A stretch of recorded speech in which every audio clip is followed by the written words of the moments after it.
Pantheism, Its Story and Significance. By J. Allanson Picton. Foreword. Pantheism not sectarian or even racial. Pantheism differs from the systems of belief constituting the main religions of the world in being comparatively free from any limits of period, climate, or race. For while what we roughly call the Egyptian religion, the Vedic religion, the Greek religion, Buddhism, and others of similar fame have been necessarily local and temporary, pantheism has been, for the most part, a dimly discerned background.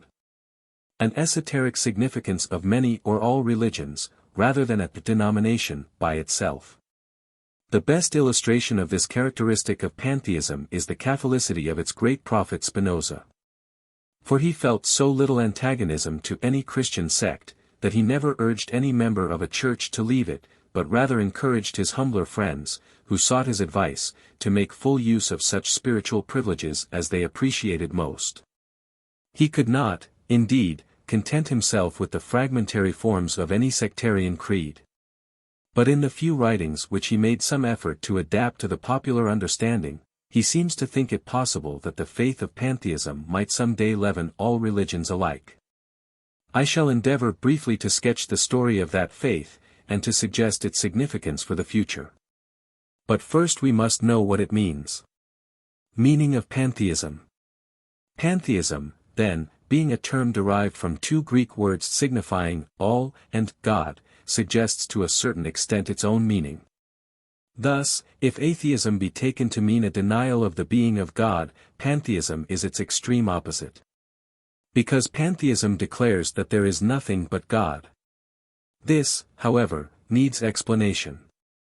For no pantheist has ever held that everything is God, any more than a teacher of physiology, in enforcing on his students the unity of the human organism, would insist that every toe and finger is the man. But such a teacher, at least in these days, would almost certainly warn his pupils against the notion that the man can be really divided into limbs, or organs, or faculties, or even into soul and body. Indeed, he might without affectation adopt the language of a much controverted creed, so far as to pronounce that the reasonable soul and flesh is one man, one altogether. In this view, the man is the unity of all organs and faculties.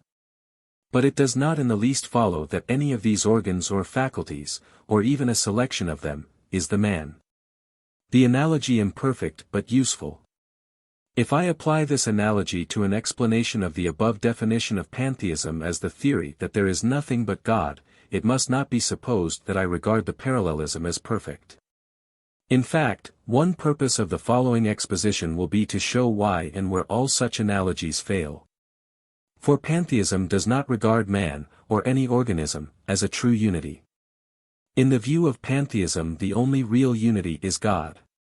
But without any inconsistency I may avail myself of common impressions to correct a common misimpression.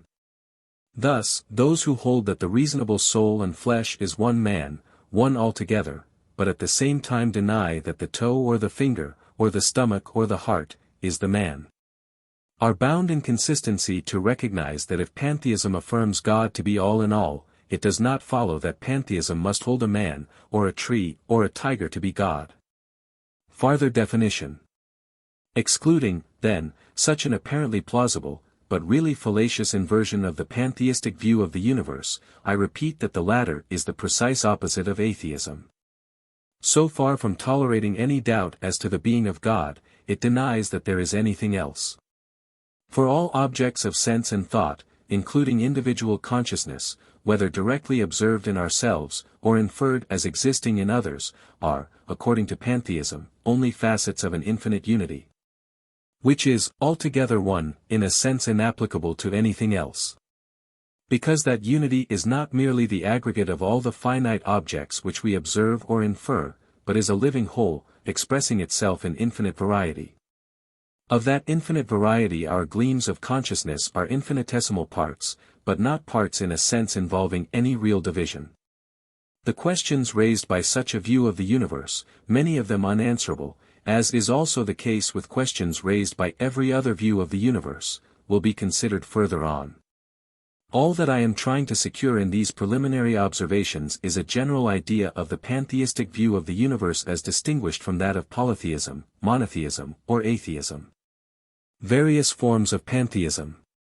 Of course, there have been different forms of pantheism, as there have been also various phases of monotheism. And in the brief historical review which will follow this introductory explanation of the name, I shall note at least the most important of those forms. But any which fail to conform, to the general definition here given, will not be recognized as pantheism at all, though they may be worth some attention as approximations thereto. For any view of the universe, allowing the existence of anything outside the divine unity, denies that God is all in all, and, therefore, is obviously not pantheism. Whether we should recognize as true pantheism any theory involving the evolution of a finite world or worlds out of the divine substance at some definite epoch or epochs, may be a debatable question. Provided that the eternity and inviolability of the divine oneness is absolutely guarded in thought. Yet I will anticipate so far as to say that, in my view, the question must be negatived. At any rate, we must exclude all creeds which tolerate the idea of a creation in the popular sense of the word, or of a final catastrophe. True, the individual objects, great or small, from a galaxy to a moth, which have to us apparently a separate existence, have all been evolved out of preceding modes of being, by a process which seems to us to involve a beginning, and to ensure an end. But in the view of pantheism, properly so called, the transference of such a process to the whole universe is the result of an illusion suggested by false analogy. For the processes called evolution, though everywhere operative, affect, each of them, only parts of the infinite whole of things, and experience cannot possibly afford any justification for supposing that they affect the universe itself. Thus, the matter or energy of which we think we consist, was in existence, every atom of it, and every element of force, before we were born, and will survive our apparent death.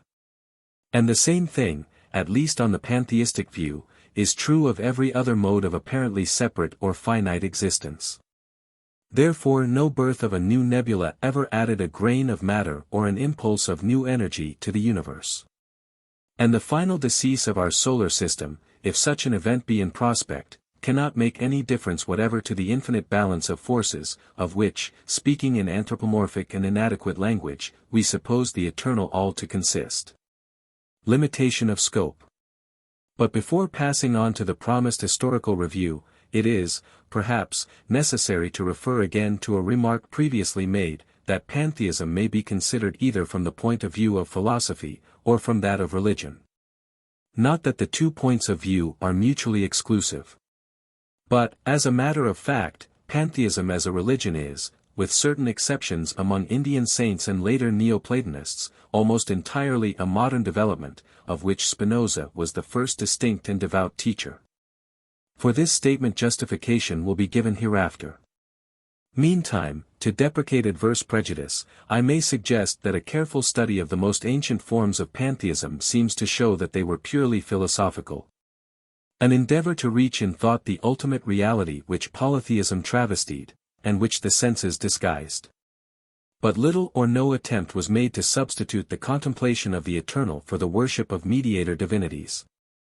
Thus, in the same spirit in which Socrates ordered the sacrifice of a cock to Aesculapius for his recovery from the disease of mortal life, philosophical pantheists, whether Egyptian or Greek, or even Indian, one satisfied their religious instincts by hearty communion with the popular worship of traditional gods. Or, if it is thought that the medieval mystics were religious pantheists, a closer examination of their devout utterances will show that, though they approximated to pantheism, and even used language such as, if interpreted logically, must have implied it, yet they carefully reserved articles of the ecclesiastical creed, entirely inconsistent with the fundamental position that there is nothing but God. Indeed, their favorite comparison of creature life to the ray of a candle is not really a pantheistic conception, because to the true pantheist the creature is not an emanation external to God, but a finite mode of infinite being. Still the mystics did much to prepare the devout for an acceptance of Spinoza's teaching. And although so amazing a transfiguration of religion rather dazzled than convinced the world at first. Nay, Though it must be acknowledged that one, and perhaps more of Spinoza's fundamental conceptions have increasingly repelled rather than attracted religious people, yet it can hardly be disputed that he gave an impulse to contemplative religion, of which the effect is only now beginning to be fully realized. How do you find this book?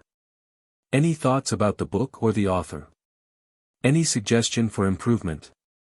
Please take a moment to share your thoughts in a comment. If you like it, share it with your friends who might enjoy it as well. Subscribe to keep in touch. Visit CompleteAudiobooks.com for more quality content. Chapter 1, Pre-Christian Pantheism. Its origins doubtful and unimportant.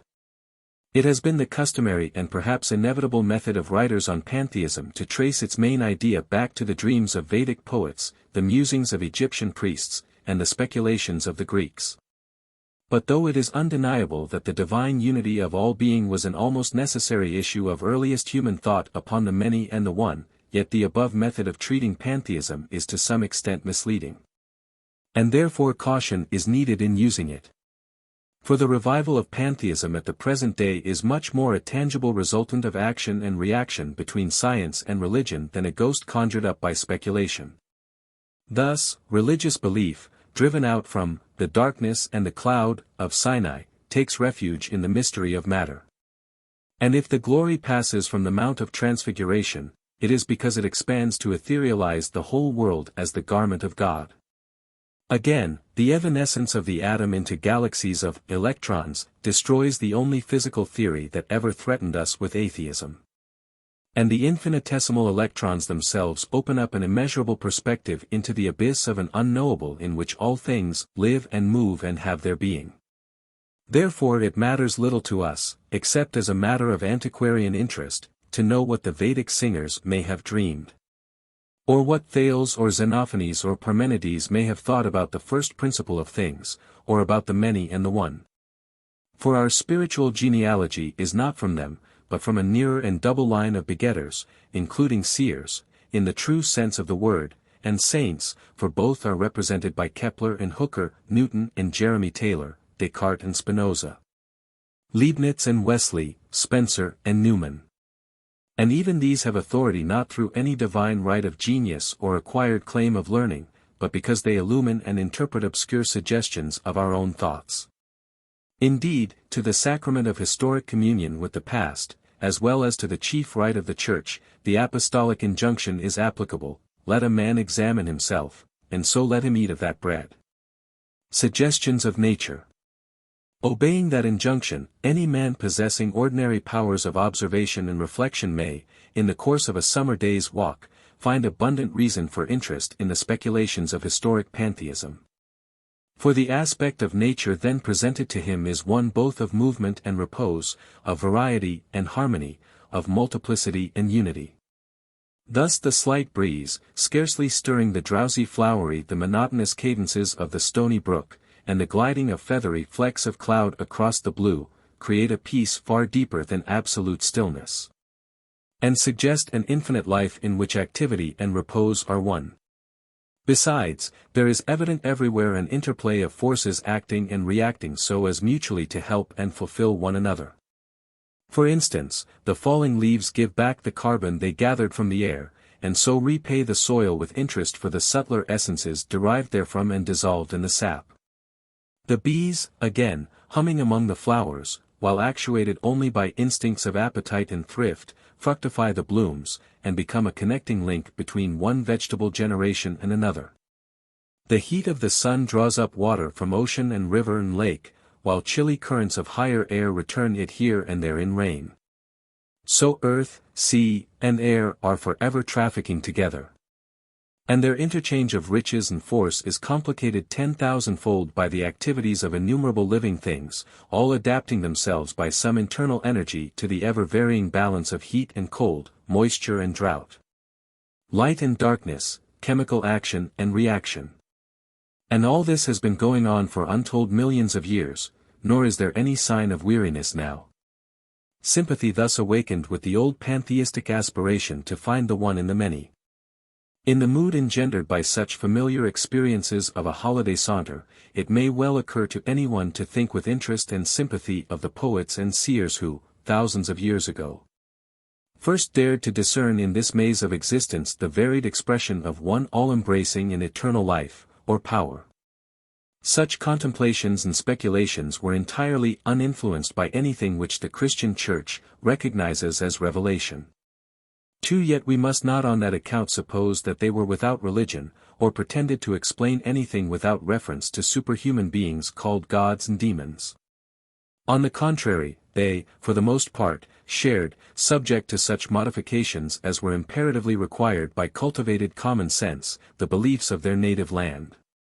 But the difference between these men and their unthinking contemporaries lay in this: that the former conceived of one supreme and comprehensive divinity beyond the reach of common thought, an ultimate and eternal being which included gods as well as nature within its unity. So, for them, Indra, Zeus, or Jove were mere modes of the one being also manifest in man and bird and tree. The Vedas and related literature.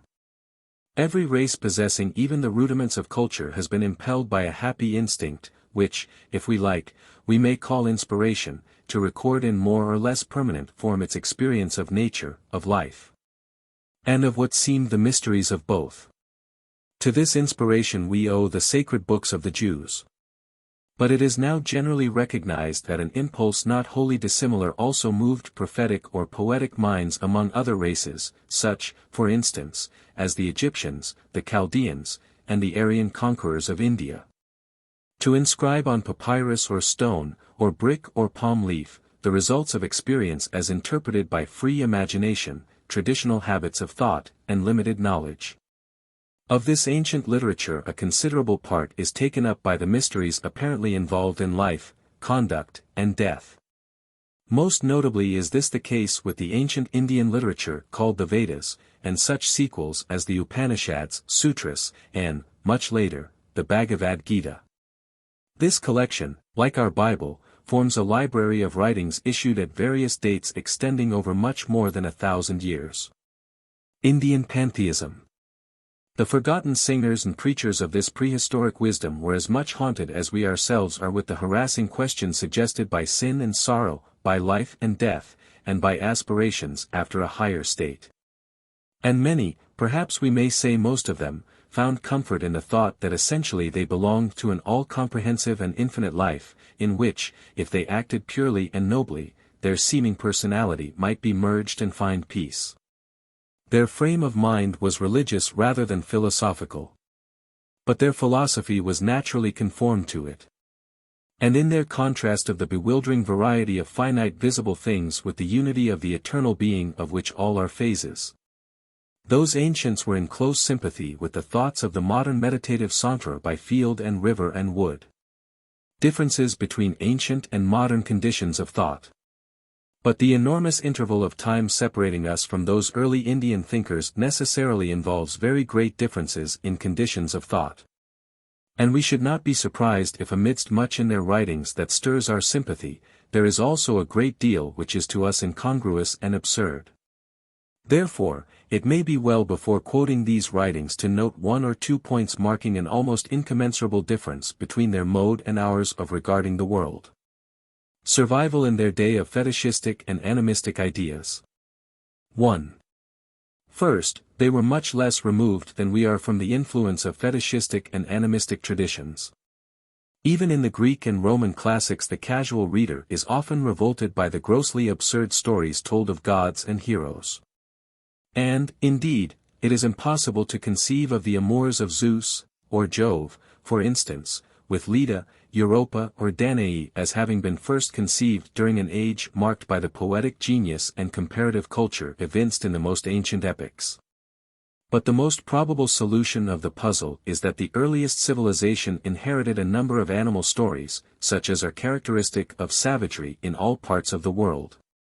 And that the first literary generations into whose poetic myths those stories were transferred, being as much accustomed to them as to other surroundings of their childhood, such as bloody sacrifices, mystic expiations, and fantastic initiations, saw no incongruity in anything told them of the gods. Besides, as those wild myths were associated with sacred rites, the inveterate conservatism of religion, which insisted on stone knives in sacrifices long after bronze and iron came in, was likely enough to maintain the divine importance of those fables, just as the historicity of Balaam's ass and Jonah's whale is in some churches piously upheld still. Ancient ignorance of natural order. 2. In the times from which the first known pantheistic teaching dates, ideas of nature's order were incongruous and indeed incommensurable with ours. Not that the world was then regarded as a chaos.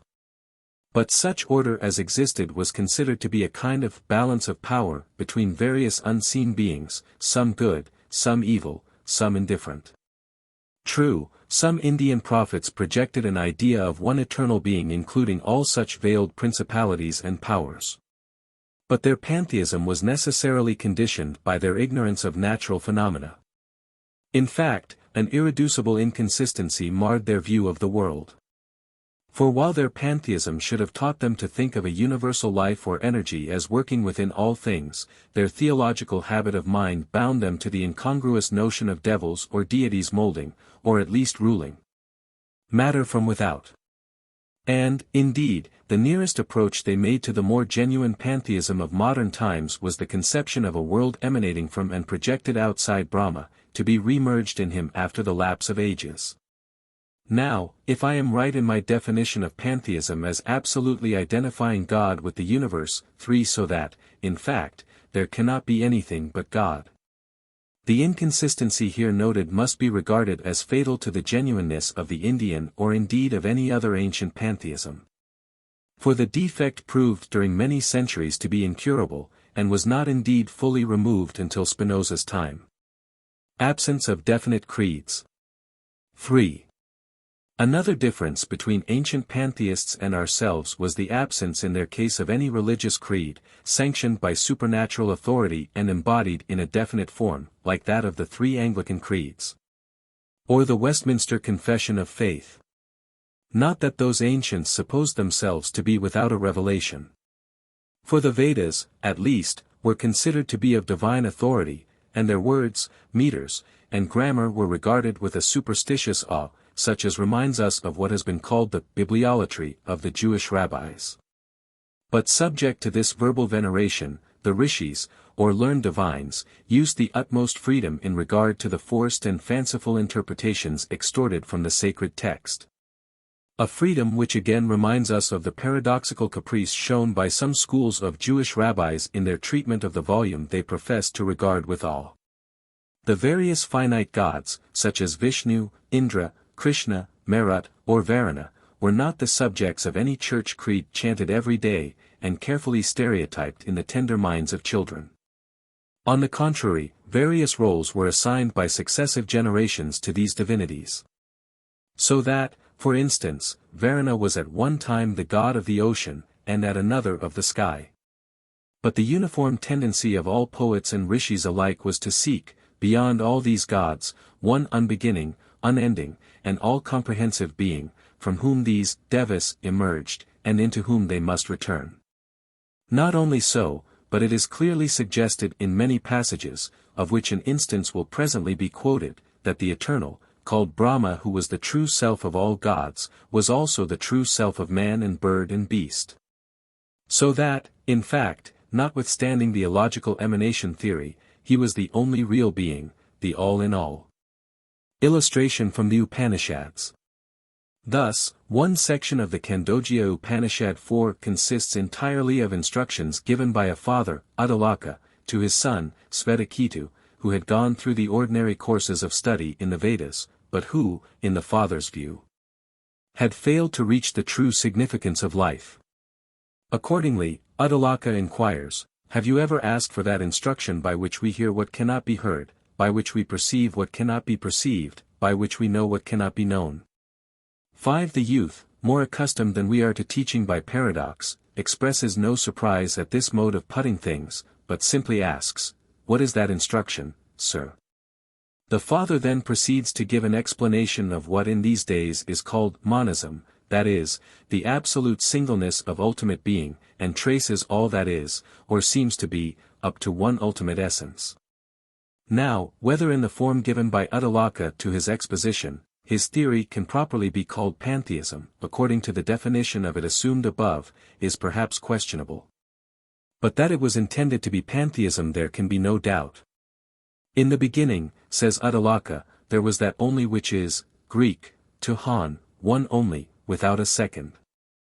Others say, in the beginning there was that only which is not, Greek, to me Han, one only, without a second. And from that which is not, that which is was born. But Audiobook rejects this latter doctrine as unthinkable, which, indeed, many explorers of Hegel have found with pain and anguish of mind. And then the Father traces all the multiformity of the universe to the desire or will of the original one, that which is. Evolution from the one through desire. It thought, may I be many, may I grow forth. It sent forth fire. My limits do not allow me to quote further the fantastic account given of the farther process by which water and earth, plants, animals, and men sprang out of that desire of the one, may I become many, may I grow forth.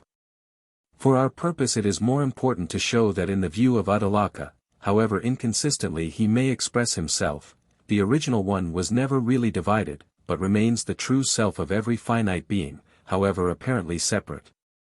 Thus, consider the following dialogue, the first words being a direction of the Father, Audiobook. Fetch me from thence a fruit of the Nyagrota tree. Here is one, sir. Break it. It is broken, sir. What do you see there? These seeds, almost infinitesimal. Break one of them. It is broken, sir. What do you see there? Not anything, sir. The Father said, my son, that subtle essence which you do not perceive there, of that very essence this great Nyagrota tree exists. Believe it, my son. That which is the subtle essence, in it all that exists has itself. It is the true. It is the self, and thou, O Svetaketu, art it. Here we are clearly taught that the self, or inmost reality of every person and thing is the Eternal One, or Brahma, or God. Illustration from the Bhagavad Gita. The same doctrine is taught in a more advanced form by the poem called the Bhagavad Gita, the date of which is probably more than 1,000 years later than that of the Upanishad just quoted. In this poem, Krishna, incarnate for the nonce as Arjuna's charioteer, reveals for a special purpose his identity with Brahma, the eternal all, and Arjuna, when sufficiently instructed adores him thus. O infinite Lord of gods! The world's abode! Thou undivided art, o'er all supreme. Thou art the first of gods, the ancient sire. The treasure house supreme of all the worlds. The knowing and the known, the highest seat. From thee the all has sprung, O boundless form. Varuna, Vayu, Agni, Yama thou, 6. The moon, the sire and grandsire too of men. The infinite in power, of boundless force. The all thou dost embrace, the thou art all. 7. Omission of Buddhism. These illustrations must suffice for Indian pantheism. Because, with Buddhism we have nothing to do. For, according to its ablest European exponent, Professor T.W.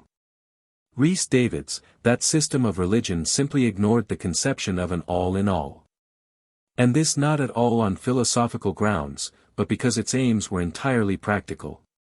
For the aim of its founder was to show men how by a virtuous life, or lives, they might at last attain annihilation, or, at any rate, the extinction of the individual self, the apparent separateness of which was, in his view, the source of all misery. And if he could teach his followers to attain that salvation, he was entirely indifferent as to the opinions they might hold about the ultimate nature of the world. Provided only that they did not fall into any heresy which proclaimed an immortal soul. 8. Persian religions, not strictly pantheistic. The accounts given to us by the best authorities on Zoroaster and Parsiism scarcely justify us in thinking the religion of the Zendavesta to be pantheistic in our sense of the term.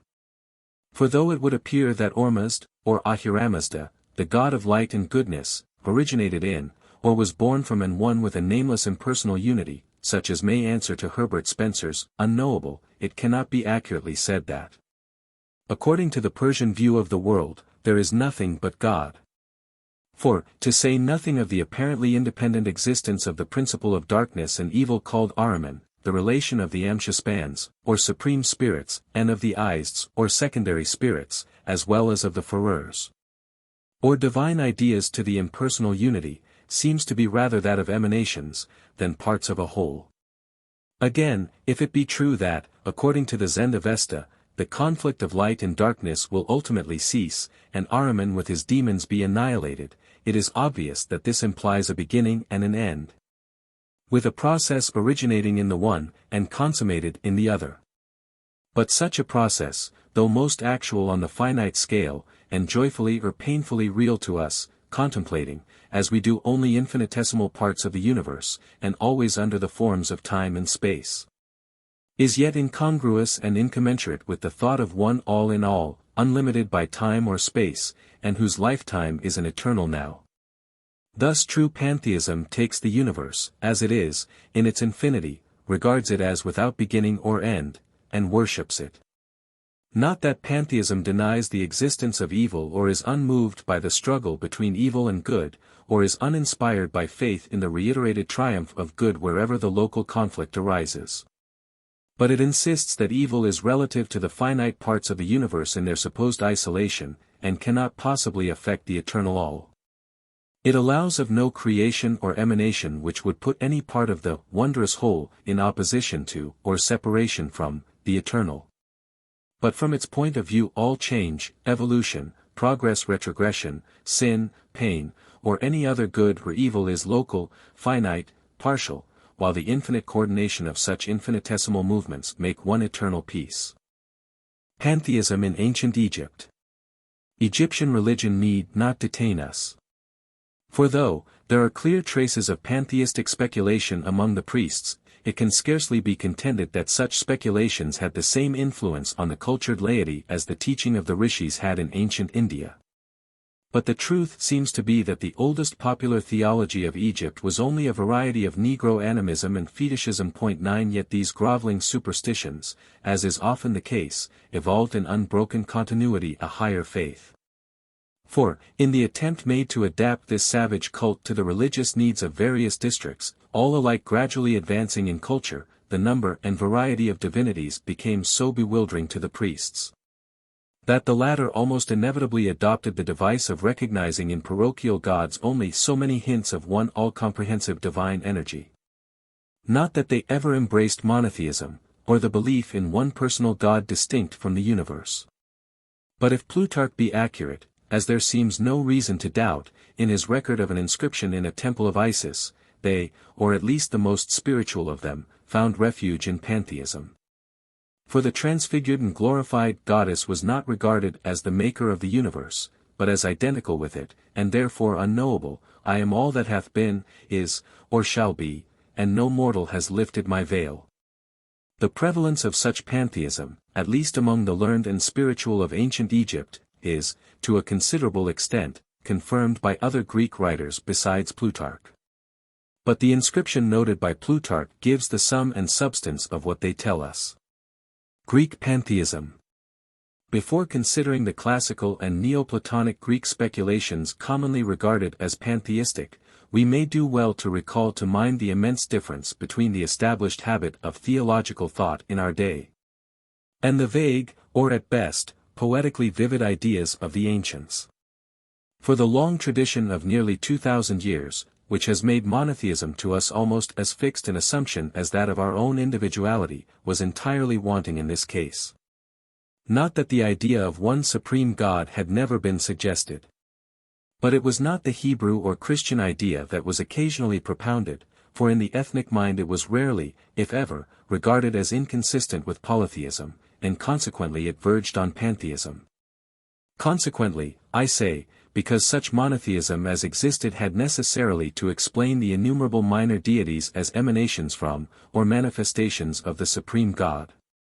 And though such conscious attempts at reconciliation of beliefs in many gods and in one supreme were confined to a small minority of meditative priests and speculative philosophers, yet really, The combination was implicit in the sort of polytheistic religion which possessed the family affections and patriotic associations of the early Greek world. Not the material figure but the divinity suggested was the object of worship. For though we may find a difficulty in ridding ourselves of a prejudice wrought into the tissue of our early faith by the nursery lessons of childhood, it was not the graven or molten image which was really worshipped by the devout, but that form of superhuman power which, by local accident, had been identified with the idol.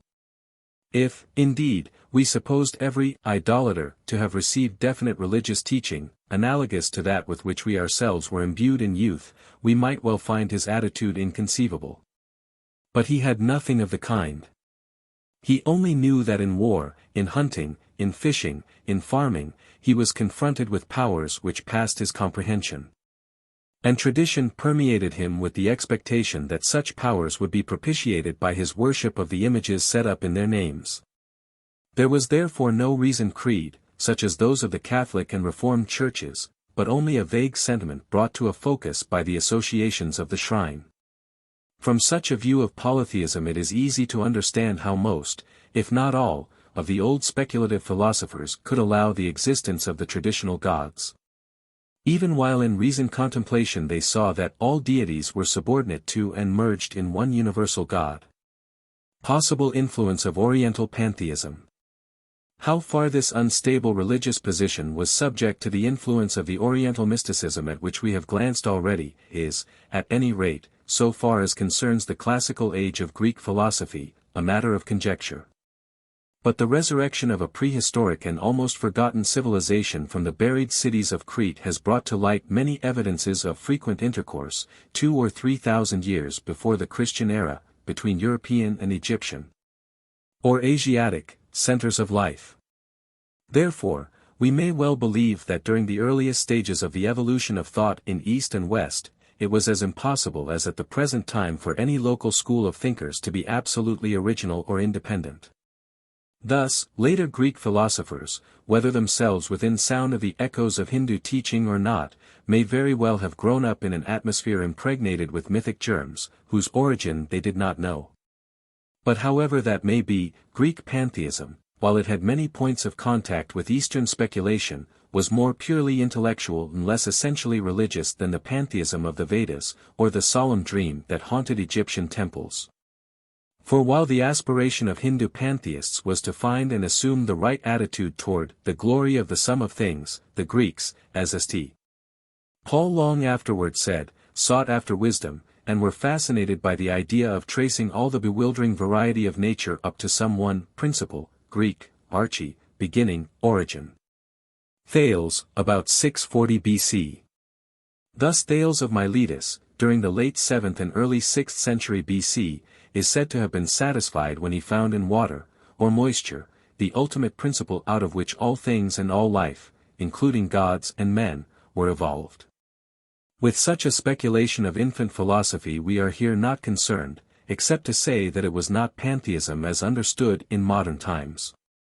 For while his ablest exponents admit that no sufficient evidence is left to show very clearly what he meant, there seems no reason for supposing that to him the universe was a living God. Successors of Thales. It would be fruitless to relate how successors of Thales varied his theory of an ultimate principle, by substituting air or fire for water. But it is worthwhile to note that another citizen of Miletus, Anaximander, after an interval of some 40 years, pronounced that the beginning, the first principle, the origin of all things, was neither water, nor air, nor fire, but the infinite, Greek, to a peon. And though the best authorities confess that they cannot be sure of his meaning, this may very well be because he anticipated Herbert Spencer by 2.5 millenniums, in acknowledging that all things merge in one and the same unknowable. But, so far as our evidence goes, he made no such attempt as the modern philosopher did, to persuade the religious instinct that this unknowable could supply the place of all the gods. Xenophanes of Elea, about 570 to 480 BC. The position of Xenophanes, who, toward the latter part of the 6th century BC, migrated, apparently for political reasons, in fear of Persian imperialism, from Colophon in Asia Minor to Aelia in Italy, was a little different, and, for our purpose, more interesting. For the few fragments which are unfortunately all that is left to us of his philosophical poetry, are strongly suggestive of pantheism, and the interpretation put upon them by later classical and subclassical writers, who had his works before them, would appear decisive. True, the distinguished and enlightened scholar, Simon Karsten, who, in the first quarter of the 19th century, found a labor of love in collecting and editing the remains of early Greek philosophers, deprecated such a judgment. Yet, while the motives for his special pleading were honorable, seeing the odious misrepresentations of pantheism still prevalent in the Dutch scholar's native land, misrepresentations undissipated even by the splendor of Spinoza, his protest remains special pleading still. And he himself candidly quotes at large from an alleged work of Aristotle, possibly, only as student's notes of the latter's lectures, and also from Simplicius, as reported by Theophrastus in a comment on Aristotle's Physics. Sentences which describe the system of Xenophanos as unquestionably pantheistic.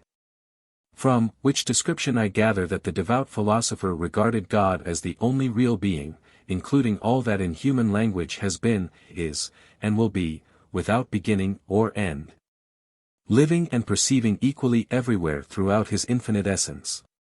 And if that essence is compared by Xenophanes to a sphere, neither bounded nor boundless, neither moving nor immovable, this is only because few, if any, in that age of the world, could content themselves with loyally accepting the limits imposed on man by the very nature of things, limits which now compel us to own that, while the eternal is more real than ourselves, yet, in the strict sense of knowing, he is, from an intellectual standpoint, the unknowable. Extent of his sympathy with popular religion. This pantheism did not generate in Xenophanes any arrogant disdain for the religion of his time. For, though he condemned, in words often quoted, the folly which supposed the gods to have the human form, senses, passions and appetites, he was yet glad to worship the divine all as partially manifested in finite beings, perhaps personified powers of nature. Thus among the fragments of his poetry fortunately preserved, is one exquisite gem, a description of a festive repast in the open air. Their purity comes first, symbolized by clear floor, clean hands, and spotless dishes. Upon purity waits beauty, not in the forms desired by sensuous passion, but in garlands of flowers and in delicate scents. The wine is unstinted, yet tempered with sparkling water. But, lest the plentifulness of bread and honey and cheese upon the lordly table should eclipse the highest sanctions of human joy, an altar prominent in the festive scene is heaped with offerings of flowers. Then the first note of music is the praise of God, a praise taking form in blameless poetic myths and holy thoughts. In such a feast the minds of the guests are kindled with a desire to be capable of doing right. There is no harm in drinking with reasonable moderation 10, and we may honor the guest who, warmed by wine, talks of such noble deeds and instances of virtue as his memory may suggest. But let him not tell of Titan battles, or those of the giants or centaurs, the fictions of bygone days, nor yet of factious quarrels, nor gossip, that can serve no good end. Rather let us ever keep a good conscience towards the gods. 11. Empedocles, middle of 5th century BC. Having given so much space to an ancient who seems to me specially interesting as a prophet of the ultimate apotheosis of earthly religions, I must be content to indicate, in a very few lines, the course of the pantheistic tradition among the Greeks after his day. The arithmetical mysticism of Pythagoras has no bearing upon our subject. Empedocles of Agrigentum, living about the middle of the 5th century BC. And thus, perhaps, in the second generation after Xenophanes, was, in many respects, a much more imposing figure, clothed in purple, wielding political power, possessing medical skill, and even working miraculous cures, such as are apparently easy to men of personal impressiveness, sympathy, and magnetism. But he does not appear to have so nearly anticipated modern pantheism as did his humbler predecessor. For though the fragments of Empedocles, much larger in volume than those of Xenophanes, certainly hint at some kind of everlasting oneness in things, and expressly tell us that there is no creation nor annihilation, but only perpetual changes of arrangement, yet they present other phases of thought, apparently irreconcilable with the doctrine that there is nothing other than God. Thus he teaches that there are four elements, earth, air, water and fire, out of which all things are generated. He also anticipates Lucretius in his pessimistic view of humanity's lot, and insists on the apparently independent existence of a principle of discord or strife in the universe. It would be a forced interpretation to suppose him to have set forth precociously the Darwinian theory of the struggle for life. For his notion seems much more akin to the Zoroastrian imagination of Ahriman. Again, he sings melodiously, but most unphilosophically, of a former golden age, in which the lion and the lamb would seem to have lain down together in peace, and trees yielded fruit all the year round. At that time the only deity was Venus, who was worshipped with bloodless offerings alone. Still, it must be remembered that, whether consistently or not, Empedocles produced an elaborate work on the nature of things, to which Lucretius makes eloquent and earnest acknowledgments. But that very approval of Lucretius forbids us to regard the older poet as a pantheist in our sense of the term. For certainly to him the universe cannot have been a living God. Genesis of modern religious pantheism. Between this philosophical idea of a oneness, not thought of as God, and the spiritual contemplation of a universal life of which all things are modes, the highest thoughts of men hovered during the process by which, in some measure under extraneous influences, Greek speculation finally produced Neoplatonism, or, as we might say in the current phraseology of our time, a restatement of Plato's teaching. Of this school, arising in the early Christian centuries, some leaders were undoubtedly pantheists. But we cannot say this of Plato himself, nor of his master Socrates. For though these great men were more profoundly interested in the moral order of the world than in any questions of physical nature, or even of metaphysical subtleties, they were never given to the kind of contemplation suggested above in extracts from the classical books of the East, the contemplation which educes the moral ideal from unreserved subordination of self to the universe as of the part to the whole. Doubtless the inspiration imparted by Socrates to a disciple in mere intellect is superior, and the resulting moral and religious suggestions abounding in the dialogues, did much to impel the current of religious evolution toward that spiritual aspect of the infinite all which fascinated some of the Neoplatonists, and received its most splendid exposition from Spinoza. But the conditions imposed by necessary brevity compel me to pass by those classic names with this acknowledgment, and to hasten toward the fuller revelation of pantheism as a religion. Chapter 2, Post-Christian Pantheism.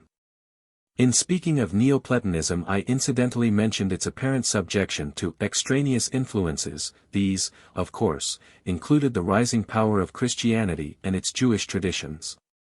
The Hebrew tradition. Even before the advent of the new revelation, the Jewish settlements existing in all great cities of the Greco-Roman world excited interest at any rate among sentimentalists touched by the fascination at that time beginning to be exerted by Oriental religions. And this influence of Jewish traditions was much facilitated by the existence of a Greek translation of the Hebrew Scriptures. Its influence on Greek philosophy. Now, what the Hebrew tradition did for Greek philosophy was, of course, not to favor its pantheistic trend, where that existed, but much more to convert such semi-pantheism from a mere intellectual speculation to contemplative devotion. For Hebraism itself had become almost as intensely monotheistic as the later Islam. And, though monotheism may be a stage in the progress of religion from animism to pantheism, it may, also, by the peculiar intensity of the personal devotion it sometimes inspires, cause the very idea of any farther expansion of faith to be counted a sin. Philo, the Jew of Alexandria. Perhaps the influence of Hebraism on Hellenism may be illustrated by the Alexandrian Philo's pathetic endeavor not only to trace the wisdom of the Greeks to Moses, but to show that this derived lore is much mightier for good when reinvested with the spiritual power and ardent devotion of the Jewish faith. If anyone will speak plainly, he writes 12, he might say that the intelligible world is nothing other than the word, esse, Greek, logos, reason, of the world-making God. For neither is the intelligible city anything other than the thought, Greek, logismos, of the architect already intending to build the city. This is the teaching of Moses, not mine. At any rate, in what follows, when he records the origin of man, he declares outright that man was made in the image of God. But if a part of creation reflects the type, so also must the entire manifestation, this intelligible ordered world, which is a reproduction of the divine image on a larger scale than that of man. 13. Motives underlying his distortion of Hebraism. How Philo managed to extort this out of the Pentateuch is a question of interest, but one on which I cannot delay. Suffice it, that while he thus showed his reverence for the traditions of his race, his whole aim is to fire philosophy with religious devotion. But he was not, in any strict sense of the word, a pantheist, though he regarded the logos as an emanation from the eternal, and the cosmos, the ordered world, as in some way emanating from the logos. Perhaps, indeed, if we could exclude from emanation the idea of time, as Christians are supposed to do when they speak of the eternal generation of the divine Son or the procession of the Holy Ghost, we might regard Philo, with the succeeding Neoplatonists and some of the Gnostics, as approximately pantheistic. But his vagueness and uncertainty about matter forbid such a conclusion. For whether he regarded matter as eternally existing apart from the divine substance, or whether he looked upon it as the opposite of being, as a sort of positive nothing, in either case, it cannot be said that for him the whole universe was God, and nothing but God. Neoplatonism. If I have given more space to the great Alexandrian Jew than my narrow limits ought to afford, it is because I think I may thus avoid the necessity of saying much about the philosophic schemes of the Neoplatonists, the fantasies of the Gnostics, or the occasionally daring speculations of the Christian Fathers. For whether the works of Philo were much studied by the Greeks or not, they certainly described the spiritual resultant, so to speak, emerging from the mutual impact of Western and Oriental, especially Jewish, ideas. Which resultant was, in the air, from the first century of the Christian age, and the later epistles ascribed to St. Paul, as well as the fourth Gospel, show clear traces of it. 14. Its religious inspiration. But the inspiration of the time spirit was not confined to the Christian Church. For the city of Alexandria, where that spirit seems to have been peculiarly potent as shown in the transfigured Judaism of Philo, was the birthplace of the Neoplatonic school already mentioned above. And among its greatest members, such as Plotinus, Porphyry, Proclus, the religious influence of the East was distinctly apparent. True, they followed Socrates and Plato in reverence for knowledge as the unfailing begetter of virtue. But their speculations about the divine being were touched by Oriental emotion. And we may with some confidence believe that their development of the Platonic Trinity owed a good deal to the rapid spread of Christianity. Thus the sentiment, the fervor, the yearning for salvation, the worship and devotion taught by the best of the Neoplatonists were not so much from Athens as from Sinai and Galilee. Yet, though there were in their world conception many anticipations of the gospel of the God-intoxicated man, whom the counsels of the Eternal reserved for the fullness of times, it would scarcely be accurate to describe the system of any of them as strictly pantheistic. For they were always troubled about matter as an anomalous thing in a divine universe, and in treating of it they hesitated between the notion of an eternal nuisance which the demiurgus, or acting God, could only modify, not destroy, and, on the other hand, a strained theory of an evil nothing, which is yet something. Again, so far from realizing Spinoza's faith in God as so literally all in all that there is nothing else but He, they would not tolerate the contact of the infinite with the finite, of God with the world. Consistently with such prepossessions, they held obstinately to the notion of some beginning, and therefore some ending of the ordered world. And this beginning was effected by emanations such as the Logos, or, as others had it, the world soul and other divine energies, between the eternal and creation. A fantasy which, however poetically wrought out, is not really consistent with pantheism. The Gnostics. Such ideas of a hierarchy of subordinate emanations to fill the supposed abyss between the infinite and the finite were eagerly adopted and developed by the pseudo-philosophers called Gnostics, on both sides of the boundary between the Church and the world. Suffice it that, like most, though by no means all of their predecessors, they regarded the world of earth, sun, planet, stars, and animated nature with man at its head, as the whole universe. And, assuming that it must have had a beginning, they vexed their souls with futile attempts to frame some gradual transition from the uncreated to the created, from the eternal to the mortal. The grotesque chimeras engendered thus are remembered now only as illustrations of the facile transition from the sublime to the ridiculous and from philosophy to folly. The Church Fathers. The Orthodox Christian Fathers were not less conscious than the Neoplatonists or Gnostics of the perennial problem of the many and the one. But they were restrained, perhaps, by the faith that comes of self-control, perhaps by mere common sense, from indulging in attempts to connect the infinite with the finite by vain genealogies. Indeed, for the most part they confessed that whatever light the gospel might shed on moral issues, it left untouched the ultimate question of the relation of the infinite to the finite. And the only aspect of their most venturesome speculations which I need recall is their insistence, even when apparently verging toward pantheism, on a transcendent as well as an immanent God, that is on a creator existing, so to speak, outside the universe and apart from it as well as permeating every part. Thus, for example, Augustine would seem to deny to the world any separate creature existence when he says, that but for the divinity everywhere in it, creation would cease to be.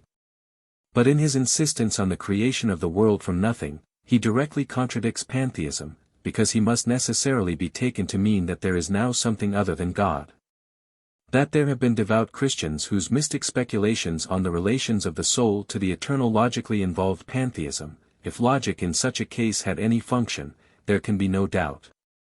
But for most of them, God's word written seemed to confirm God's word in heaven and earth as known to them, proclaiming that there had been a beginning and there must be an end. Therefore, whatever might be the immanence of the Creator in his works, God could not, in their minds, be identified with the fashion of this world, which passeth away. Yet the time was coming when the divine word both in Scripture and in nature was to be otherwise read. For men began to learn that the Bible was other than they had supposed and the universe immeasurably greater than they had conceived. Chapter 3, Modern Pantheism. Spinoza. Modern pantheism as a religion begins with Spinoza. Whether it ended with him is a question which the future will have to decide. But the signs of the times are, at least in my view, very clearly against such a conclusion. And amongst the omens which portend immortality, not necessarily for the philosophical scheme, but for the God-intoxicated devoutness of his pantheism, is the desire, or rather the imperious need increasingly realized. For a religion emancipated from theories of creation or teleology, intolerant of any miracle, save indeed the wonders of the spiritual life, and satisfying the heart with an ever-present God. For it is to be remembered that Spinoza was the first pantheist who was also a prophet, in the sense of speaking out the divine voice of the infinite universe to its human constituent parts. Not that I would minimize the religious fervor of the Neoplatonists, it is their pantheism that seems to have been imperfect. But in Spinoza we have a man who, inheriting by birth the tradition, I might even say the apostolic succession, of the Jewish prophets, and gifted with an insight into the consummation of that tradition in Jesus Christ, was driven by a commanding intellect to divorce the spiritual life he prized from creeds that had become to him impossible, and to enshrine it in the worthier temple of an eternal universe identical with God. It is not, then, with his philosophy that I am so much concerned as with his religion. Point 15. His originality. It is given to no man to be absolutely original in the sense of creating ideas of which no germs existed before his day. But short of such an impossible independence of the past, Benedict de Spinoza had perhaps as much originality as any man who ever lived.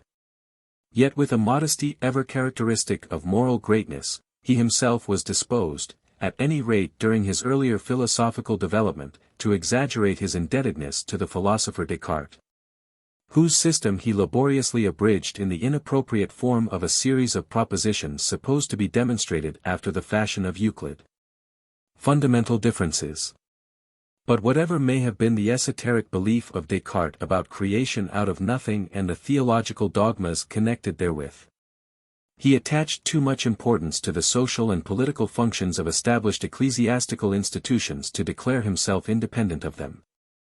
And though his submission, signalized on his deathbed, did not interfere with the freest working of his brilliant intellect within limits permitted to the former ecclesiastical schoolmen, it did prevent his frank realization of the eternal oneness of all being.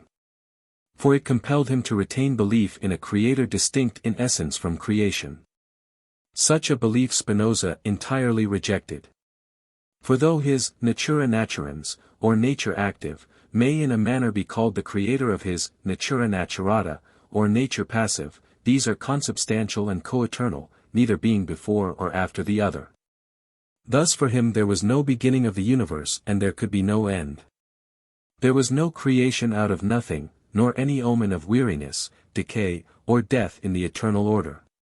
He teaches us in effect to take the universe as it is, and to pry into no supposed secrets of origin or end, an entirely gratuitous labor, imposed by illusions arising out of the continuous redistribution of parts of the whole. Instead of thus spending our mental energy for naught, he would have us regard the whole of being as one substance characterized by innumerable attributes, of which extension and thought alone come within our human cognizance. While each attribute is subject to infinite modes or modifications, which, in their effect on the two attributes known to us, extension and thought, constitute the universe of our experience. That infinite and eternal substance revealed by attributes and their modes is God, absolute in his perfections if he could be fully conceived and known in all his activities. And even to our ignorance he is entrancing in his gradual self-revelation, as with our inadequate ideas we pursue the unattainable from glory to glory. This view of the universe applied to Psalm Civ. This, then, is the first note we make of the Gospel of Spinoza. But if any one thinks that the sacred word, gospel, is here misused, and that such teaching is fatal to piety, let him turn to the 104th Psalm and read, from Spinoza's point of view, the cosmic vision of the Hebrew seer. True, we can think no longer of the supernatural carpenter who works on the beams of his chambers above, or of the mythical engineer who digs deep in the darkness to lay the foundations of the earth. For that is poetry, appealing by concrete images to the emotions. But it does not bind the intellect to a literal interpretation. And we are no longer tormented by vain efforts to reconcile with infinite impossibilities the half-human personality presented in poetic guise. So that the vision of the seer is now the suggestion to us of an infinite and eternal being, whose attributes by modification take the innumerable shapes of sun, moon, and stars, and mountains and river, and tree and flower, and bird and beast, and man. And the winds that sweep and the floods that roll, and the rocky barriers that stand fast, and the rivers that wind among the hills, and the trees that flourish and the living societies that gather in fruitful places, the laborer in his vineyard, the sailor in his ship, all are in and of the one eternal being. Yet we echo not with less, but perhaps with more reverence, than the believers in a divine artisan, the words of the psalmist, O Lord, how manifold are thy works! In wisdom hast thou made them all, the earth is full of thy riches. But if the thunder and the flaming fire and the sweeping flood seem discordant, they existed for the psalmist as well as for us, and they do not seem to have troubled him. At this point, therefore, we need only say that Spinoza's religion of one divine substance, whose unity and variety is holy, ought to stir within us with not less fervor. At least the spirit of the psalmist's concluding prayer, let the sinners be consumed out of the earth and let the wicked be no more. Spinoza no materialist. Spinoza's maintenance of extension as one of the two infinite divine attributes cognizable by us has, with a certain amount of plausibility, been urged as a note of materialism.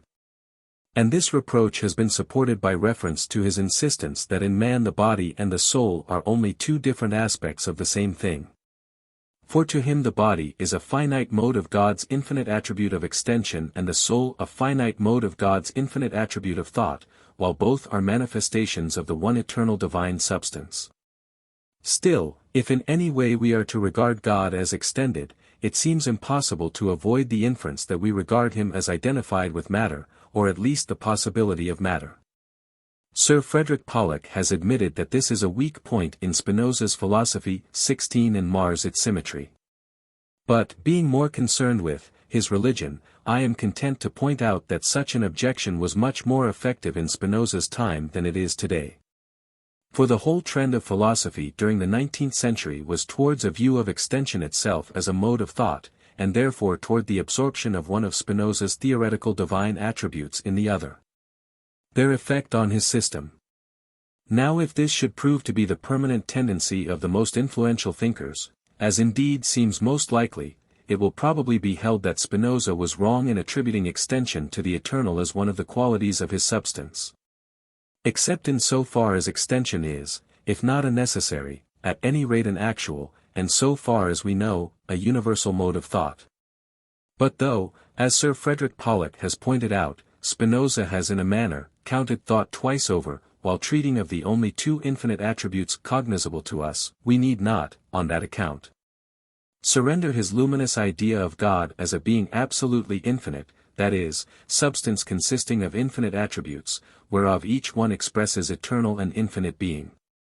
Nor need we abandon his supplementary but essential idea of modes, or modifications, which mold the attributes into the varieties of finite worlds, known and unknown.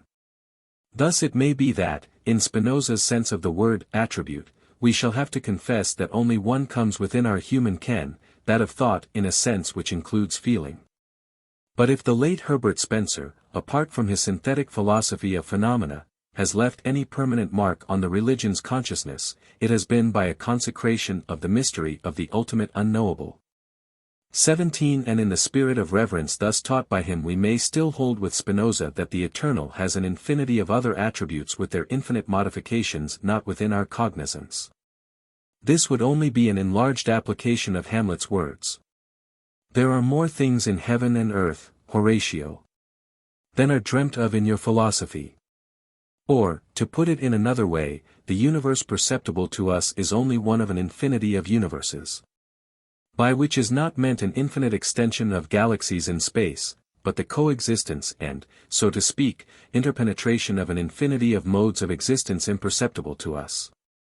God is identical with the whole of being. To Spinoza, then, God is the totality of being. But it is not to be inferred that he identified God with the visible, or with any conceivable universe. For either of these must fall far short of infinity, and the being of God is infinite. All I mean, when I say that Spinoza identifies God with the totality of existence, is that he regards the deity as that perfect being without beginning or end, whose essence it is to be, and of whom all that exists, whether known to us or not, is separately a partial, and comprehensively a perfect expression. His doctrine of man. Of more practical interest to us perhaps is Spinoza's doctrine of man, though it would have been impossible to explain that without first indicating his idea of God. In his view, then, man is a finite mode of the two divine attributes, extension and thought. Thus both the extended body and the conscious mind have their substance and reality in God. 18 But the essence of man does not necessarily involve his separate existence as the essence of God implies being. Of course the substance of man is imperishable because it is of God's substance. Nay, there is a sense in which each man, being an eternal thought of God, has an aspect towards eternity or exists sub specie eternitatis. But that is a truth transcending the finite practical world with which we have to do. Illustration by the vortex theory. According to Spinoza, what constitutes the real essence of the human mind is the divine idea of a certain individual creature actually existing. 19 Here, perhaps, modern speculations about the constitution of matter may help us, if we use them with due reserve, to grasp Spinoza's notion of a residential singularis in actu, or as it might be rendered freely, a creature of individual functions. For what is called the vortex theory, though as old as Cartesian philosophy, has recently flashed into sudden prominence. And whether or no the speculation be only a passing phase of human thought about the unknowable, it equally answers the purpose of illustration. Thus the so-called ether is supposed to fill all space. And within it there are imagined or inferred innumerable tourbillons, or vortices, which, though parts of the indefinitely extended ether, form by their self-contained motion little worlds in themselves. These little worlds are by some regarded as the atoms which, by composition, and differentiation, build up our palpable universe. With the possibilities of such a theory I have nothing to do. But the notion of the vortex in the ether may perhaps help us to a glimpse of Spinoza's notion when he speaks of a residential singularis in actu, a creature of individual functions. For to him man was, as it were, an infinitesimal vortex in a phase or attribute of the divine substance. The analogy, like all other analogies, would not bear being pressed. But it does suggest to us a picture of finite individuality in action or function, subordinated to unity with infinite substance. If it be said that such an explanation would necessarily include the conscious life of beasts and birds, the answer would seem to be, that admitting this to be the case. Yet in man the divine idea of individuality is more fully expressed and has more of reality than in any lower creature. Moral difficulties. Man, then, according to Spinoza, is in God and of God. But what are we to say of bad men, the vile, the base, the liar, the murderer? Are they also in God and of God? Spinoza does not blench. Yes, they are. But here comes in his doctrine of adequate and inadequate ideas. Thus, if you see the color red, it completely expresses itself. It cannot be defined and needs no explanation. Point 20. As it is in the infinite thought, so it is in ours. We have an adequate idea of it. But now if you see on an artist's canvas a splotch of red and blue and yellow, part of a work only begun, it gives you no adequate idea. True, you have an adequate idea of each several color, but not of their relations to the work conceived. To get that you would have to enter into the mind of the artist and see as he sees. Then the splotch of color would take its place as part of a harmonious whole, and would give you an adequate idea just as it does to the artist. But the universe is not an unfinished picture. Now, according to Spinoza, when we see things as they appear in infinite thought, we have an adequate idea. But if we see only a component element in an idea, let us say, of the divine artist, then our idea is inadequate. Point 21. Hence we misjudge things. And of the part played by bad men in the divine whole we certainly have no adequate idea. But here again we must be on our guard against the abuse of illustrations. For it is not to be inferred that Spinoza regards the universe as an unfinished picture, of which, the completion will justify the beginning. On the contrary, the universe is to him eternal, the necessary expression of the infinite attributes of eternal being. Still the analogy may help us. For the concentration of attention on a single part of an ordered whole may, quite as certainly as a glance at an unfinished work, be the occasion of an inadequate idea.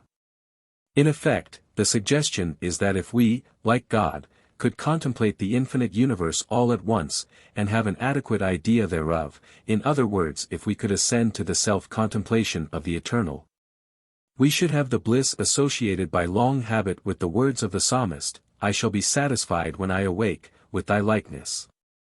Such bliss, however, is only approximately attainable in moments of mystic transport. And when, as in so many experiences, we see only in part, and have inadequate ideas, faith in the eternal whole is needed to keep us from blasphemy. Doctrine of Man resumed. With such necessarily brief hints as to Spinoza's attitude towards evil, I resume his doctrine of man, the individual creature as a center of action. Of final causes Spinoza will not hear. But if instead of asking, what is the chief end of man, we ask what is the idea of man, Spinoza answers that it is the realization of a mode of the divine attributes, extension and thought. And if this should seem unsatisfying, let it be remembered that to this devout pantheist the divine attributes and their modes were the expression of the very substance and life of God. Now with extension, for reasons already given, we need not trouble ourselves except to say that at least Spinoza's teaching would suggest the idea of mens sana in corpore sano.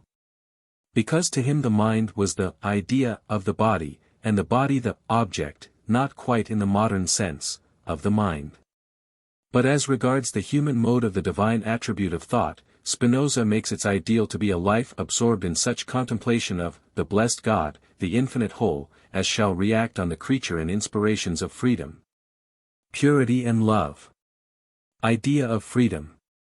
And first as to freedom, Spinoza means by this not caprice, nor the monstrous miracle of causeless action, but independence of external force or of any disproportionate and illegitimate passion.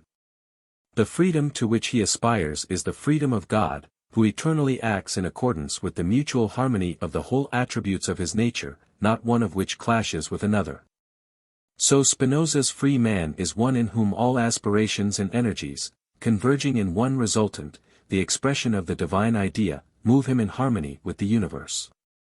From such a point of view the quibbles about free will, in the sense of causeless action, cease to have any meaning. For if the good man says, I could have done otherwise if I had liked, the obvious reply is, yes, but you would not have liked. Because the will is not a separate faculty, but the expression of the whole nature, as that exists at the moment of willing. And the only real freedom is the unimpeded conglomerate impulse to do right. But should it be asked what if the resultant impulse of the whole nature is toward wrong? The answer is, in that case there is no freedom, but a slavery to some external influence or to a disturbed balance of the passions. Or if it be asked what is right? That is a far-reaching question to the solution of which Spinoza bends all his splendid powers.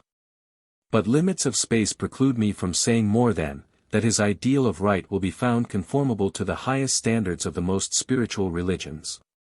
Purity. This ideal I ventured to symbolize rather than define as purity. For after all the philosophic reasoning with which it is no less lucidly than laboriously worked out in the final book of his Ethica, concerning human freedom, the moral result of all this intellectual effort is that same cleansing of the soul from vain desire and that subordination of the earthly self to its divine idea which we are taught in the Sermon on the Mount. And while surely every one but a fanatical anti-Christian must allow the greater prophetic worth of the Galilean, who could teach these sublime lessons so that the common people heard him gladly, it seems difficult to deny to the heretic Jew of the Hague the second rank among the teachers given to the world by that strangely gifted race. For though he could not speak to the common people, he left as his legacy to mankind, not so much a system of philosophy, as an impregnable foundation for morals and religion. Available for the time now coming upon us, such a time as that suggested by the writer of the Epistle to the Hebrews, when he spoke of the removing of those things that are shaken, as of things that are made, that those things which cannot be shaken may remain. No doubt Sir Frederick Pollock is quite right in declaring that Spinoza would have been the very last man to desire anyone to become a Spinozist. But that is quite consistent with the inspired pantheist's infinite longing to see all men blessed by that inward peace which he proved, by his own heroic experience, to be identical with the self-control conferred and maintained by devout contemplation of God's all-comprehensive being and our place therein. If, then, I regard purity as the best symbol of such a moral ideal, it is because the word connotes, together with freedom from discordant passion, a frankly unconstrained recognition of the simplicity of our relation to God. For surely when once the self has made the great surrender, and becomes content to be nothing, that in St. Paul's words, God may be all in all, the whole problem of life is infinitely simplified, in the sense that no farther degree of simplification is possible. Because all contradictions of pain and evil and sorrow are dissolved in that act of surrender. We must, indeed, recognize that to our inadequate ideas the time often seems out of joint. But we need not, with Hamlet, cry out on an impossible spite. For when once it is heartily and loyally realized that not our partial likings, but the eternal harmony of the whole, is the glory of God, we already anticipate the peace of absorption in the infinite love. Nor is this moral ideal without a sacred passion, at least to ordinary men, though it must be confessed that Spinoza, in the stillness of his sacred peace, ignored the word. But he still held that the larger our view of the universe and of our communion therewith, the more we have of God in us and the more do we realize an intellectual love towards him. That this in his case was no barren sentiment, but a genuine moral inspiration, was proved by his life, for truly, he endured as seeing him who is invisible. And it was not by faculties wholly wanting to smaller men that he did this. For though his intellect was in some respects almost beyond compare, it was rather by his self-subordinating contemplation that he was kept at peace. Indeed, he knew far less of the extended universe than our men of science do, and his doctrines of mind and thought are, by indisputable authorities, regarded as imperfect. But imagining what God must be, could we have an adequate idea not only of his being, which Spinoza thought he had, but of his infinite attributes and their modes, which Spinoza recognized that he had not, he declared that love toward God was the very highest good. And it was supremely blessed in this, that it could engender no jealousy nor selfishness, nor sectarian zeal, but rather a large-hearted charity which would gather all mankind into the present heaven of that love. Afterword. Spinoza's apparent failure. Notwithstanding the admiration, and even reverence, with which Spinoza was regarded by a few scholars during his lifetime, it cannot be said that during the century following his death, in 1677, there was any wide acceptance of his ideas. The times were not favorable.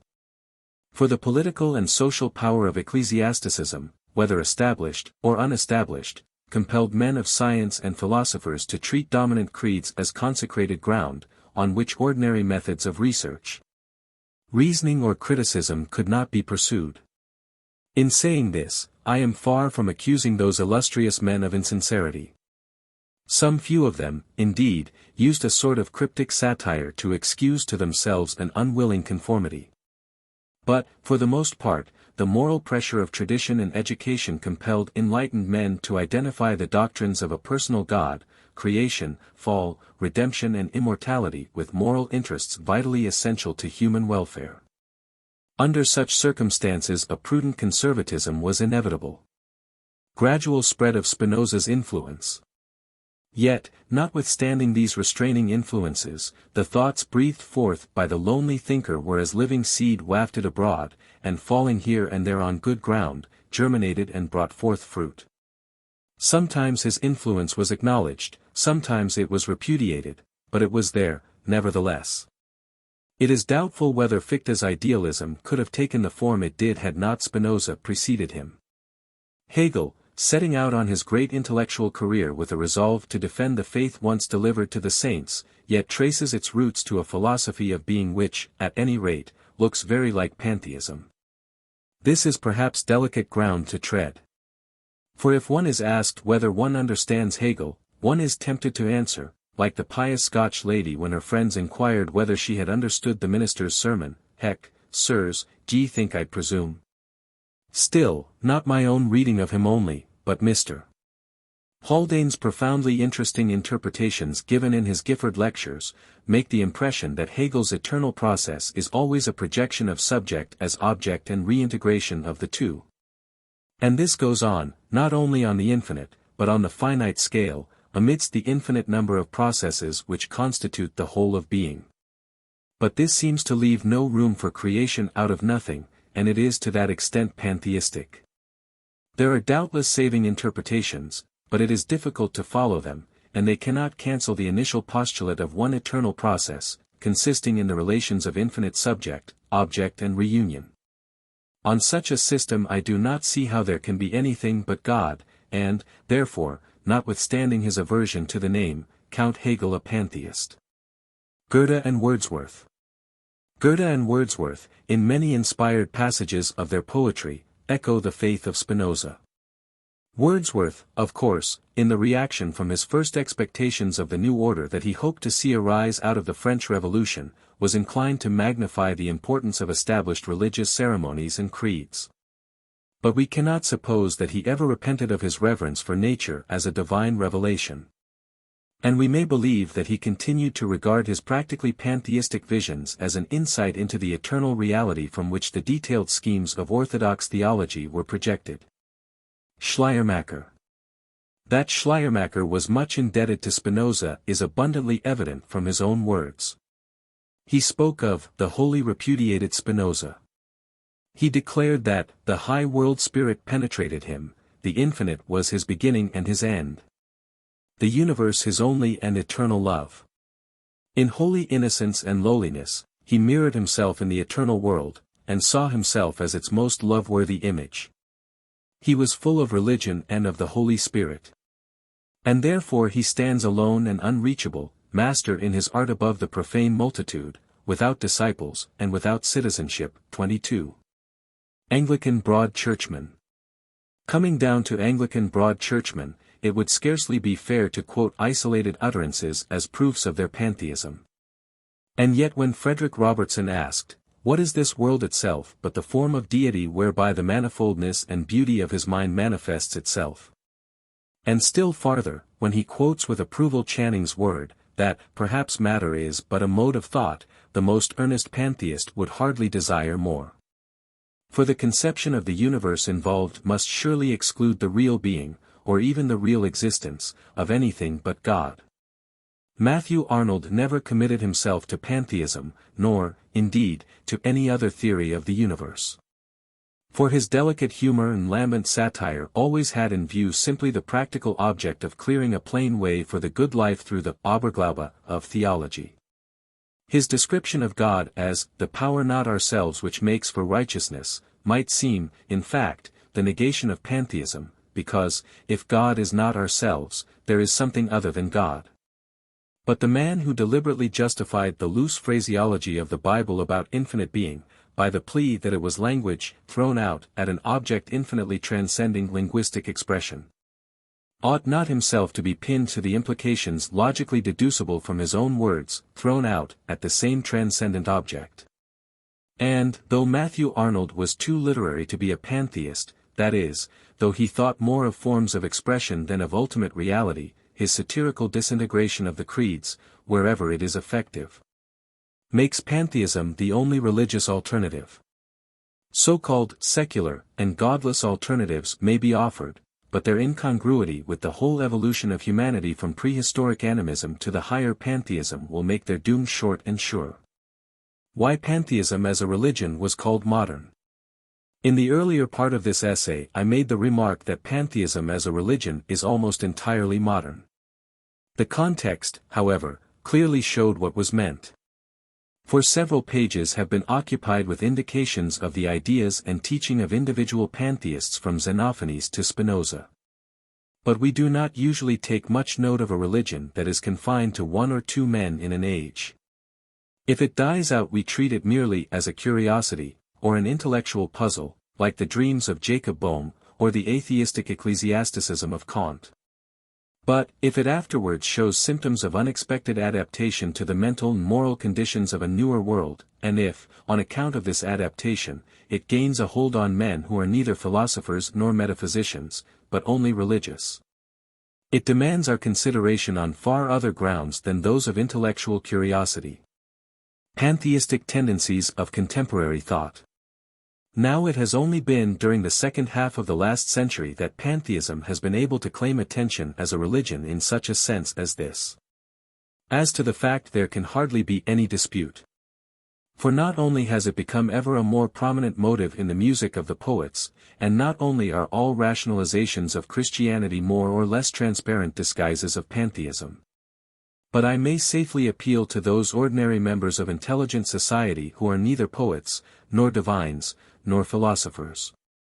Whether the freest and most confidential interchange of religious thought does not continually verge on a faith which merges everything in God, caused by the mutual pressure of science and faith. Nor are the reasons of this tendency far to seek. Indeed, they are palpable and conspicuous in the mutual pressure of science and faith. For, on the one hand science has made unthinkable the old-world conception of a three-storied universe, constructed by an artificer God, who suddenly awoke from an eternity of idleness to make heaven, earth, and hell, a conception involving a king of kings, enthroned like an eastern monarch, and sending forth his ministering spirits, or appointing his angel deputies to direct and govern at his beck. Or if it be said that never, except in the ages of primeval simplicity, or amongst later generations living under primeval conditions, has such a conception been entertained, it would be difficult for the broadest churchman to say what has been put in its place. It is vain to remind us how later Christianity has patronized nebular hypotheses and the doctrine of evolution. For these give no definite substitute whatever for the old story, that Elohim spoke, and it was done, he commanded, and it stood fast. Whence the fiery mists by the rotation and cooling of which the worlds were slowly evolved. We are told that the same process is going on now within the ken of astronomers. But does anyone suppose that in those realms of space God is evoking something out of nothing, or saying, be, and there is? No. We are assured that these fiery mists are formed by the collision of misguided orbs. And we are even asked, or, at least we were asked, to believe that this process must go on until all systems are agglomerated in one orb, to be ultimately congealed into stone. What, then, is the office of the Creator according to this scheme, as repulsive as it is absurd? It would appear that, at some moment in a vacuous eternity, he calls matter out of nothing, whirls it into fiery vortices, and then lets it cool down to the absolute zero wherein death reigns forever. The protest of faith.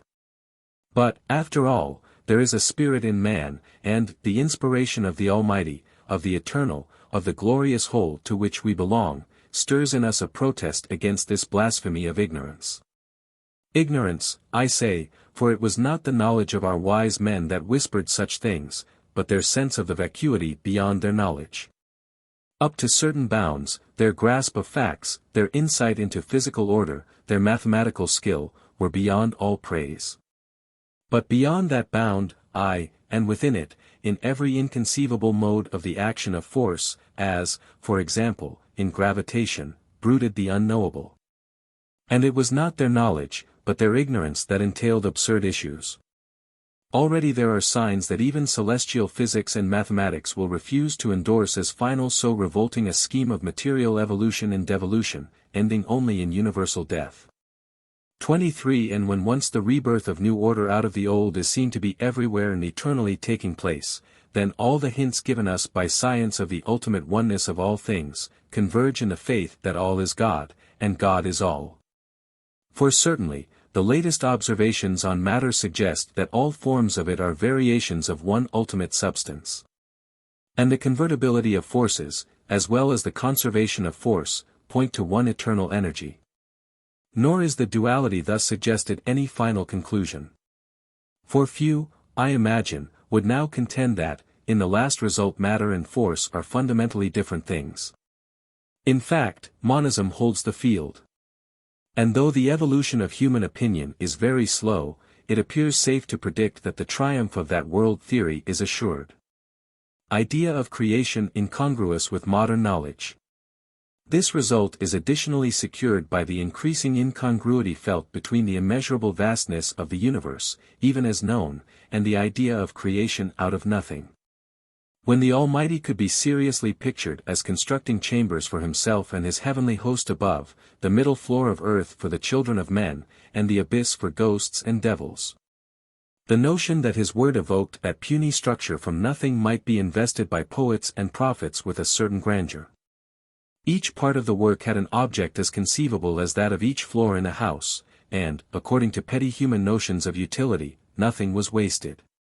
But now, when our astronomers confront us with countless millions of orbs, to whose extension in space no bound can be proved, while some of them tell us that the whole immensity is a desert of alternate fire and darkness, with no spark of finite intellect except in our tiny earth, some of us, at least, cannot help feeling that the notion of a personal divine worker calling this huge enigma out of blank eternal nothing is enormously and utterly incongruous both with reverence and common sense. And if the pantheist in these days be asked, what interpretation then do you propose, his answer is, I propose none. I take things as they are. In their totality they are unknowable, as, indeed, even science finds they are in their infinitesimal parts. But we need not on this account lose the divinity that shapes our ends. Pantheistic morality.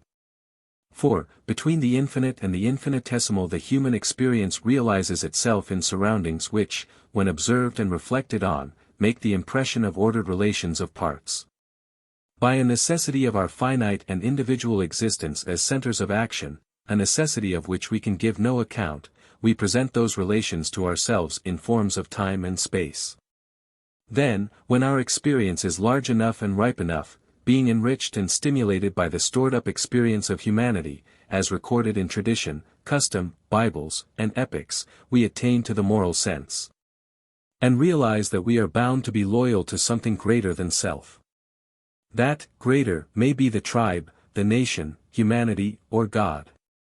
But in far the larger number of cases in which this sense of willing loyalty is aroused, its cause is the appeal to us of some whole of which we form a part. Certainly this is so with the patriot and the philanthropist. Indeed, it would be difficult, or impossible, to find any human relationship, from the family upwards, through the wider circles of school, club, municipality, nationality, in which this sense of loyalty or devotion to the law of the whole is not the best incentive to devotion. Of that law of the whole loyalty to God in the supreme application. Yet, when we come to contemplate the final and supreme object of devotion, the Eternal Himself, it has been almost the universal custom to make a surprising exception, and to regard religion as maintainable only by recognition of a tremendous outward authority, to which only such loyalty is possible as in barbarous times was fostered towards a personal chieftain, or feudal king. Now pantheism holds this to be an error, and regards obedience and devotion to God as the ultimate and most inspiring application of that principle of the loyalty of the part to the whole which runs through all morality. Conclusion. Why should we be supposed to be without God because we acknowledge Him to be superpersonal, and past finding out?